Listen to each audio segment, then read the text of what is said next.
Қыстау қилы заманда не болмаған байтақ даламда, тарихтағы талай боранда мың жанып мың өшкенбіз. Қашан отпен суға түспедік, бақыт үшін бәрін істедік. Бірлігіміз бойға күш беріп, сан сынақты кешкенбіз. Күлтегіміз қаған білгенбіз, құламаған елміз мүлде біз. Көк аспан мен көк ту астында күн сөнгенше біргеміз. Қыран қазақ бері кіргенбіз, құламаған елміз мүлде біз. Әлі бізде алар асу көп, бәріміз де біргеміз. Әлі бізде алар асу көп, бәріміз де біргеміз.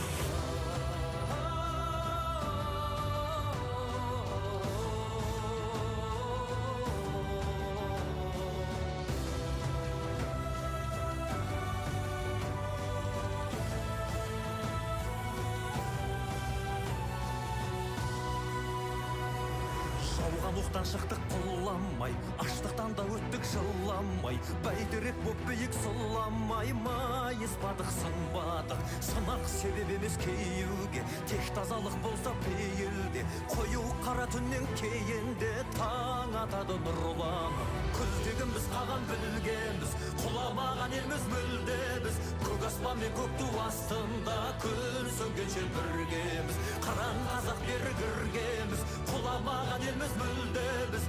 Әлі бізде алар асу көп, бәріміз де біргеміз.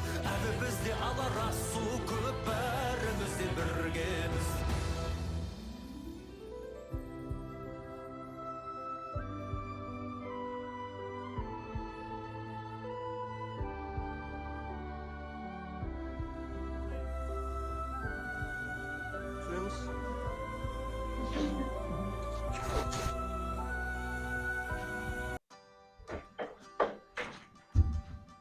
Құрметті достар, бүгінгі 85 жылдықтарымен құттықтаймыз. Бүгін мына клубқа төрайымы Алтын Аяпова, төрайымы Саңыраулар қоғамының бүгін осындай ұйымдастырып жатқанына көп рахмат. Жастар да, үлкен кісілер де, бүгін қарттар да келіп жатыр. Бүгін дастархан жайып, барлығымызға сыйлық тағайындалған, көп рахмет. Бәрі жақсы болды. Мен туралы айтып жатыр енді. Кішкентайынан бұл келген, пенсияға шықты, жақсы, рахмет, бақытты болсын, бәрі де бақытты болсын. Алтын Аяпова. Бұрында УПП-да жұмыс істеген, қазір осы клуб меңгерушісі бір жағынан, бәрі де жақсы, сыйлап жатыр, көп рахмет. Тұрмағанбет бұл да өте жауапкершілікті адам, бәріне қарап үлкен кісілерді өте қатты сыйлайды. Көп рахмет.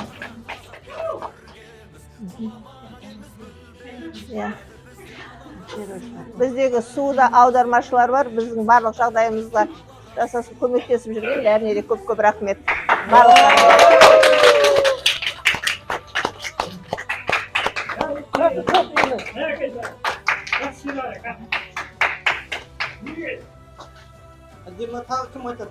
Енді ветеранымыз біздің, осы обществода жас кезде жұмыс істеген, біздің еңбегі сіңген, қазір айтып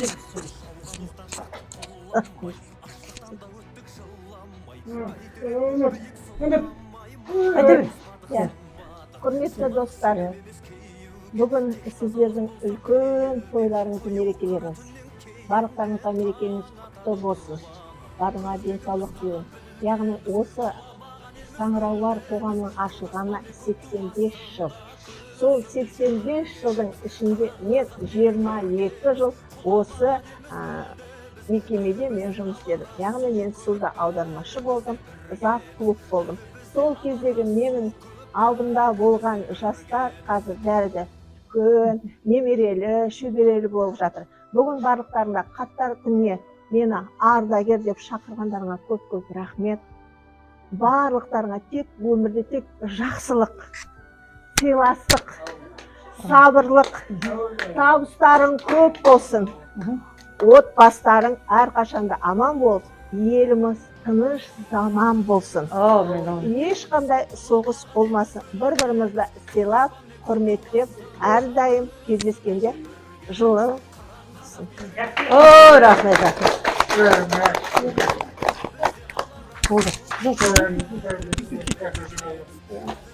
жаспыз. Мы молодые, мен жасмын 18. Мына бүгінгі күн мейрам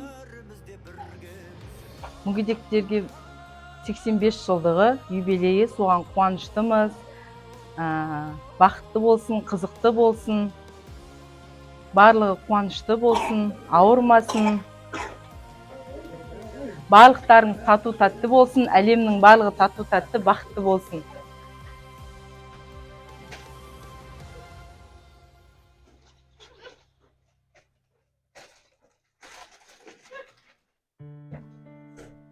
Мың 1937 жылы ашылған осы мүгедектерге көк. Соған бүгін 85 жылдық болып толып жатыр. Сол үшін жиналып дастархан жайып, қуанып отырмыз, бір-бірімізді көріп.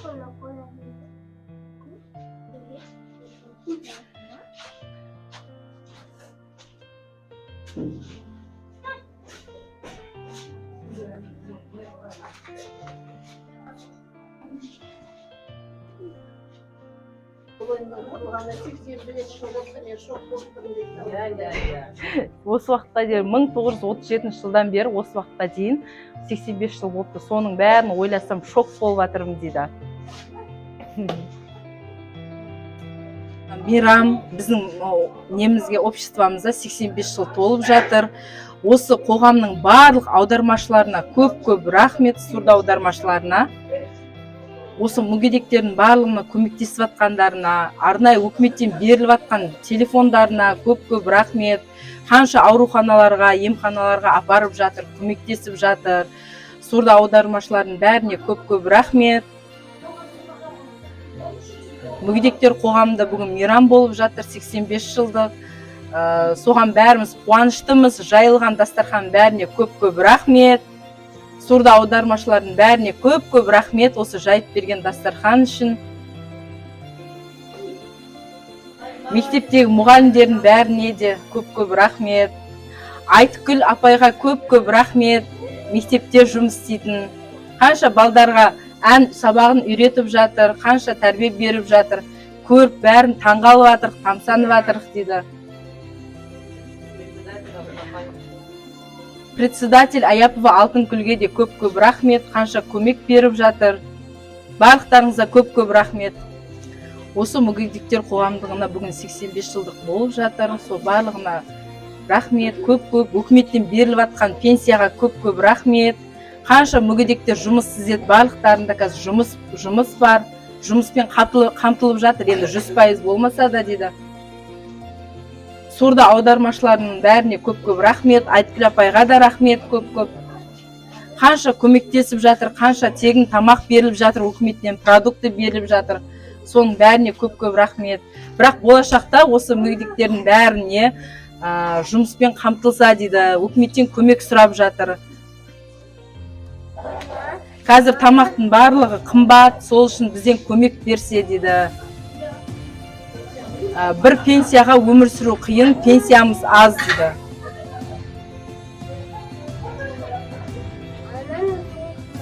Мына оқу орындар, колледж, университет, сол жерлердің барлығында сурда аудармашылар болса дейді. Менің қызым да мысалға мектепке барады, жазады, бірақ қасында аудармашы жоқ дейді. Құлағы естімейді қызының. Сол үшін үкіметтен арнайы сурда аудармашы бөлінсе дейді. Колледждерге, университеттерге. Барлықтарыңызға көп рахмет. 85 жылдық құтты болсын. Айтгүл апай неше жылдан бері жұмыс істеп келе жатыр, мұғалім болып қанша балдар тәрбиелеп шығарып жатыр. Көп рахмет Айтгүл апайға. Барлықтарыңызға көп рахмет. Есту қабілеті бұзылған жандарды, мысалы, қанша көп жастар мектеп бітіріп жатыр дейді. Соның көбісі жұмыссыз қазір. Барлығы жұмыс істейді. Осы бізде УПП бар, тігін швейный цехы. Қазір ол да жабық. Жастар ол жаққа жұмысқа барайын десе, жабық ол жерде. Неге сол жаққа қарамайды? Сол жерге қарап, кішкене көмектессе, бізге аяққа тұруымызға көмектессе. Көп жастар қазір жұмыссыз. Барлықтары үйінде жүр, не істерін білмей жүр, жұмыс таппай жүр барлығы. Колледж оқу керек барлығы, университет оқу керек. солардың сауаттарын ашса, көмектессе соған.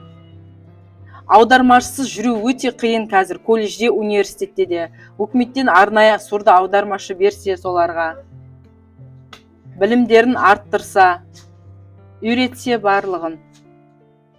Соған өтініш сіздерден, сурда аудармашы берілсе. УПП-ға көмек берсе, сол деген неше жылдан бері уже жабық болып қалып қойды сол күйі дейді. Соған кішкене әкім бізге басшылар қарап кішкене көмектессе, соның үшін аяққа тұрғызуға. Өткені қанша мүгедек кісілерге ол жұмыс беретін орын. Үлкен басшылардың барлығы бізге сол заказ беріп, жаңадай простыня, пододеяльник, матрас болсын, заказ берсе барлығы.